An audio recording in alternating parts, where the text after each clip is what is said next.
No one has a greater stake in the outcome of events that are unfolding today than your generation. It's inspiring to see you devote your time and energy to help the United States seize the historic changes sweeping the Middle East and North Africa. It's a moment of great challenge,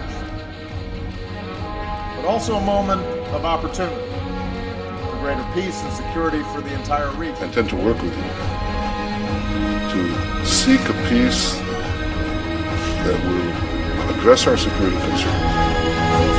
Incredible new video just into our newsroom of a massive twister hitting central Oklahoma. Rick has been watching. Oh my God! Back up! Oh no!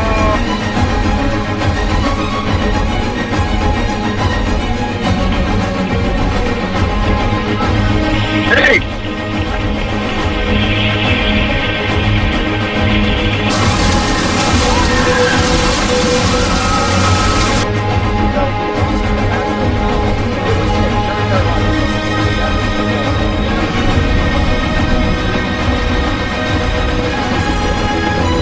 Forever change along the state's flood zone. Here, he and his crew were on the ground in central Oklahoma. He is also a severe storms researcher. Tim, welcome.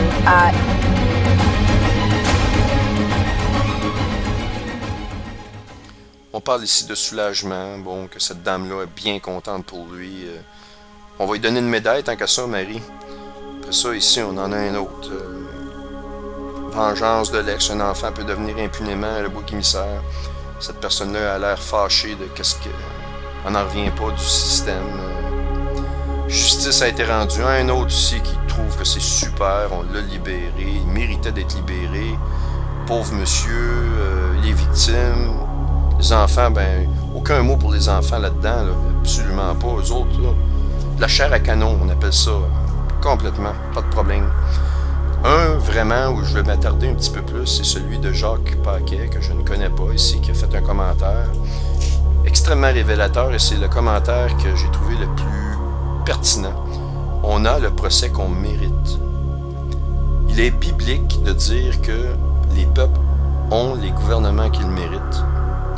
Et il dit ici, c'est exactement ce qu'il dit, il dit, on regarde la politique, et finalement, on met au pouvoir des gens, puis c'est nous qui les mettons au pouvoir, puis on les tolère, puis donc on a les gens qu'on mérite, et ça va avec la personnalité du peuple. Et Dieu envoie aux gens ce que les gens veulent. Les gens veulent des politiciens comme on a, et ceux qui se plaignent ne se plaignent pas assez fort, parce qu'ils vont se plaindre, mais ils ne feront jamais rien pour changer les choses. Et Georges Paquet, ce que je peux te dire, c'est que ton commentaire est totalement biblique, va dans le sens de la Bible. On a les procès qu'on mérite en tant que société. Et l'homme ne se justifiera jamais.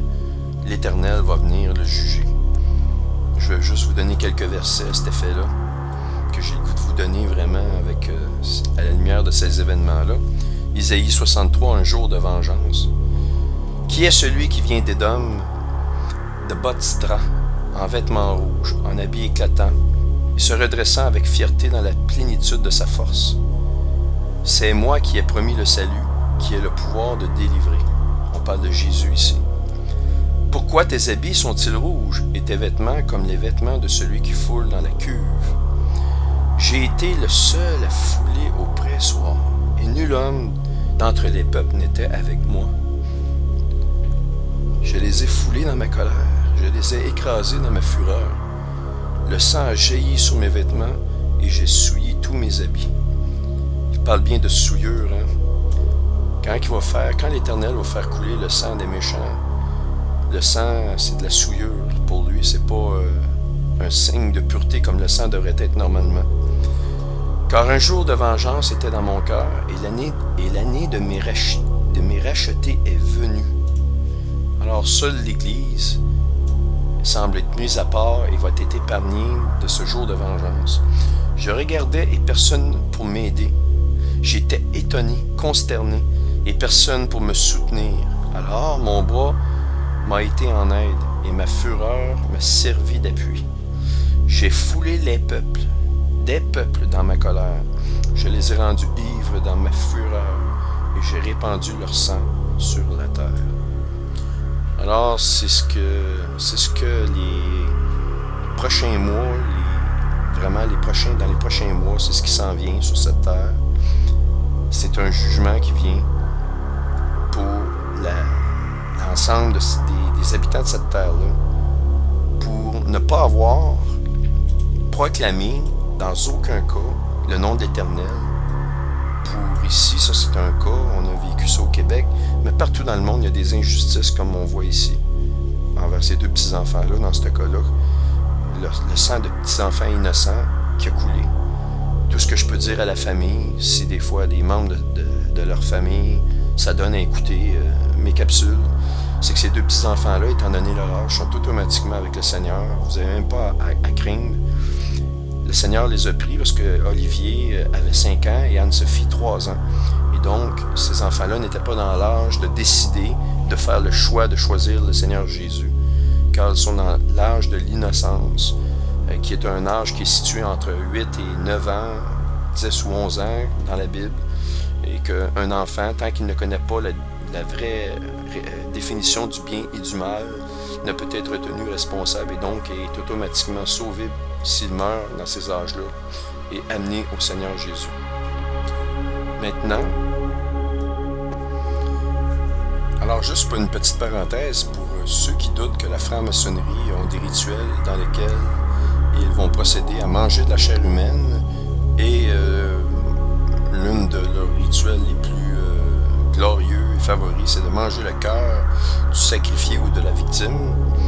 Alors ici, voyez-vous, Masonic Ritual, ce que ça dit ici, c'est une période de tabou qui est prescrite après la cérémonie de manger de la chair humaine.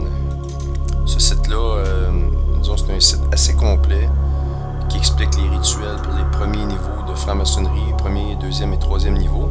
La franc-maçonnerie est composée de 33 niveaux, et ce qu'on appelle l'élite de la franc-maçonnerie, c'est les niveaux supérieurs, c'est-à-dire le niveau 30 inclusivement jusqu'au niveau 33 inclusivement. Et dans les hauts niveaux, quand vous montez dans la chaîne, à un moment donné, vous allez devoir accepter Satan et faire ces rituels sataniques, d'aller jusqu'à... Ça en est un des rituels. Un des rituels, c'est de manger le cœur du sacrifice. C'est vraiment quelque chose d'extrêmement épouvantable, mais ça se fait, c'est vraiment des choses réelles. Il n'y a rien de ce que je vous explique là qui est farfelu. Et ici, vous avez une relation entre l'Égypte, la maçonnerie et le satanisme. Un rapport entre ces trois choses-là, où on nous dit que le roi Unas, le roi égyptien Unas ici, mange des cœurs. Pour lui, c'était comme de prendre le cœur des dieux, de gods, avec un petit G, les fallen angels, les anges déchus qui se font passer pour des dieux, les extraterrestres et toutes ces choses-là font partie de ce groupe, si vous voulez.